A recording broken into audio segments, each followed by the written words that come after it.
Welcome to this lecture on lumbosacral pathologies. Low back pain is common in athletic and active populations, but not every back complaint behaves the same way. The key is to organize the presentation by symptom pattern, irritability, neurologic status, and movement response. As we move through the slides, think about whether the symptoms look local and mechanical, nerve-related, extension-based, sacroiliac-related, or medically concerning. The goal is not to memorize a long list of back diagnoses. The goal is to build a safe clinical framework for deciding what to examine, what to protect, what to refer, and how to guide early management. These learning objectives give us the roadmap for the lecture. First, we want to differentiate common lumbosacral pain patterns using symptom location, irritability, and neurologic findings. Second, we need to recognize red flags that require immediate referral, especially bowel or bladder changes, saddle anesthesia, progressive weakness, severe trauma, fever, unexplained weight loss, or non-mechanical pain. Third, we will connect examination procedures to the suspected presentation rather than using random tests. By the end, you should be able to link history, movement, neurologic status, and functional tolerance to a reasonable early plan. Use this anatomy overview as your map for the region. The lumbosacral area includes the lumbar vertebrae, intervertebral discs, facet joints, nerve roots, paraspinal muscles, pelvis, sacroiliac joints, and surrounding hip and trunk structures. Pain may come from local tissues, but it may also refer into the buttock, groin, posterior thigh, or lower leg. That is why location alone is helpful but not enough. A strong evaluation connects the anatomy to the symptom behavior. Ask where the pain is felt, what movements change it, whether symptoms travel below the knee, and whether neurologic findings are present. The history is the most important starting point in a lumbar evaluation. Ask the patient to describe the exact location of pain, whether symptoms radiate, how the episode began, and what makes symptoms better or worse. Clarify whether symptoms centralize, meaning they move closer to the spine, or peripheralize, meaning they move farther down the leg. Then screen carefully for paresthesia, weakness, night pain, bowel or bladder changes, fever, unexplained weight loss, cancer history, or recent trauma. Also ask about training volume, occupational load, prior episodes, stress, and previous imaging. The history often tells you whether this is mechanical, nerve-related, or urgent. Observation and movement assessment show how the patient is protecting the region. Begin with standing posture, lumbar lordosis, pelvic position, guarding, gait, sit to stand, squat, and single leg balance. Then have the patient move into flexion, extension, and side bending within a safe range. Watch for limitation, pain behavior, asymmetry, and whether a direction clearly increases or decreases symptoms. Sitting intolerance may support a flexion or discogenic pattern. Extension intolerance may raise concern for facet or posterior-element stress. The clinical value is not just whether motion hurts. The value is how symptoms respond and whether movement gives you a direction for the next step. This slide is about matching the exam tool to the clinical question. If the athlete has radiating leg symptoms, use a neurologic screen, straight leg raise, or slump test to assess nerve root irritability or neural tension.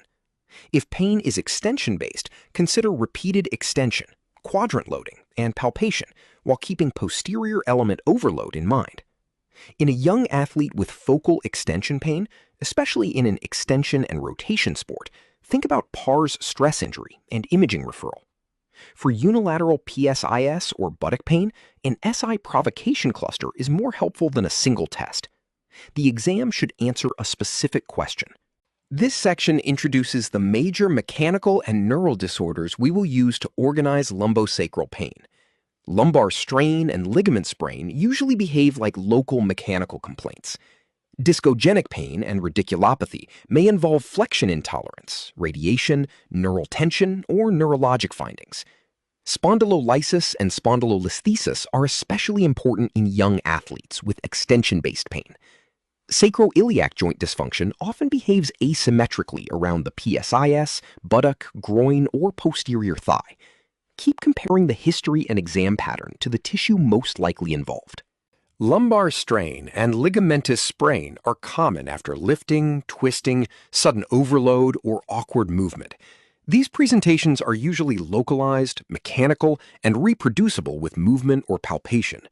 A major point is that neurologic findings are typically absent. That does not mean the symptoms are unimportant, but it usually lowers concern compared with progressive weakness or true radicular signs. Early management should reduce aggravating load, restore comfortable motion, build trunk endurance, and gradually return the patient to the tasks they need. Local pain with a normal neurologic screen often suggests a simpler mechanical problem, but irritability still guides how quickly you progress. Discogenic pain and lumbar radiculopathy require careful pattern recognition. Discogenic presentations often include flexion intolerance, pain with coughing or sneezing, central or unilateral low back pain, and possible radiation into the lower extremity. Radiculopathy becomes more likely when symptoms follow a nerve root pattern and include dermatomal sensory changes, myotomal weakness, or reflex asymmetry.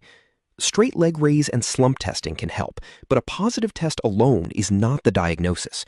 Interpret neural tension tests alongside symptom location, repeated movement response, neurologic status, and functional tolerance. Progressive weakness or worsening neurologic signs should raise urgency. Spondylolysis and spondylolisthesis are important posterior-element conditions, especially in adolescents and young athletes. Sports that repeatedly load extension and rotation, such as gymnastics, football, dance, volleyball, and throwing sports, can stress the pars interarticularis.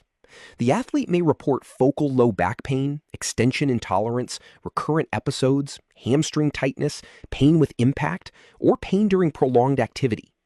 A normal neurologic screen does not rule out a pars injury. Persistent extension-based pain in this population deserves activity modification and a low threshold for referral. Do not dismiss recurrent adolescent extension pain as just tightness. Sacroiliac-related pain is usually unilateral and may be felt near the PSIS, buttock, groin, or posterior thigh. Symptoms often worsen with transfers, running, cutting, rolling in bed, stairs, or asymmetric stance. One isolated SI test is not very reliable, so clusters of provocation tests provide better clinical confidence. The exam should also consider hip mobility, trunk control, pelvic control, and load tolerance. Rehabilitation usually targets load control, hip and trunk stability, and a graded return to impact or sport activity. When pain sits near the PSIS and behaves asymmetrically, the SI joint belongs in the differential. This section brings together clinical reasoning, safety, differential diagnosis, and management. In low back evaluation, the most important habit is to avoid jumping straight to a favorite diagnosis.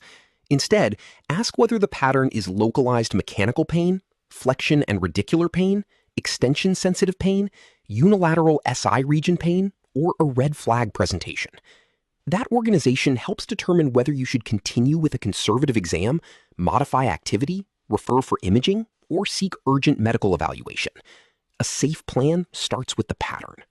The differential diagnosis matrix summarizes how to organize common presentations. Localized mechanical pain after acute overload without major neurologic findings often suggests strain or sprain. Flexion-related pain with radiation, cough, or sneeze symptoms, paresthesia, positive neural tension tests, or peripheralization raises concern for disc or nerve root involvement. Extension-sensitive pain in a young athlete should make you think about pars stress or facet-related irritation. Unilateral buttock or PSIS pain with transfer pain and positive SI provocation tests supports an SI contribution. The matrix is not a substitute for clinical judgment, but it helps keep the exam organized.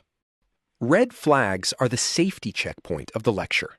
Immediate referral is warranted for bowel or bladder dysfunction, saddle anesthesia, major progressive weakness, or rapidly worsening neurologic status. Night pain, unexplained weight loss, fever, severe unrelenting pain, or significant trauma also require broader medical concern. If symptoms do not behave mechanically, do not improve as expected, or seem disproportionate to the findings, reconsider the working diagnosis. The clinical pearl is simple. A strong lumbar evaluation always includes a deliberate attempt to rule out dangerous presentations before focusing on routine rehab. In this case, a 27-year-old warehouse worker reports low back pain with tingling into the lateral calf after lifting and twisting. Sitting increases symptoms, repeated flexion worsens the leg pain. There is mild dorsiflexion weakness, and the slump test is positive. This pattern fits a discogenic presentation with probable nerve root irritation.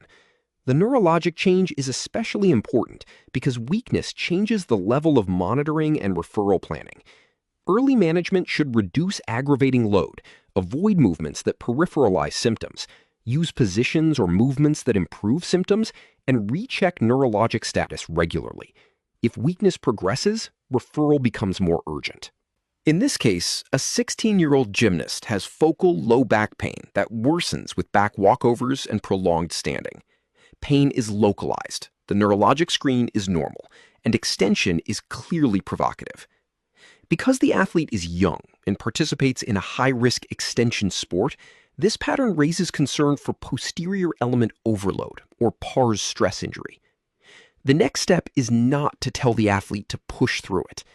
Management begins with protected activity, symptom reduction, referral consideration, and careful progression only after the diagnosis is clarified. The key lesson is that age, sport, and movement pattern change the differential. Management across lumbar conditions should be matched to irritability, neurologic status, and the likely tissue involved. Highly irritable symptoms need calmer loading, symptom control, and avoidance of positions that worsen or peripheralize symptoms. Lower irritability cases may tolerate earlier strengthening and functional work. Address trunk endurance, hip strength, mobility restrictions, lifting mechanics, running tolerance, and the demands of the patient's sport or job. Return to sport or work should be based on pain behavior, neurologic status, movement quality, and completion of progressive functional tasks. Successful back rehab is rarely one magic exercise. It is matching the plan to the presentation. The key takeaway is that most lumbosacral complaints are mechanical, but every evaluation still needs a neurologic screen and red flag review. The history often narrows the differential before special tests begin, especially when you identify symptom location, radiation, irritability, movement response, and function. Load-sensitive management and thoughtful referral decisions are central to good outcomes. When the history, key exam findings, neurologic screen, and red flag review line up, your plan becomes more confident and more efficient. When they do not line up, slow down and reconsider the diagnosis before progressing activity. These references support the major clinical concepts in the lecture, including low back pain examination, movement-based classification, rehabilitation planning, and sports medicine decision-making. Encourage learners to use credible references when reviewing special tests, red flags, referral thresholds, and return-to-activity planning. Good clinicians do not rely only on memorized classroom phrases. They connect what they see in the patient to reliable evidence, accepted clinical guidance, and sound documentation. That is how clinical reasoning stays accurate, defensible, and patient-centered.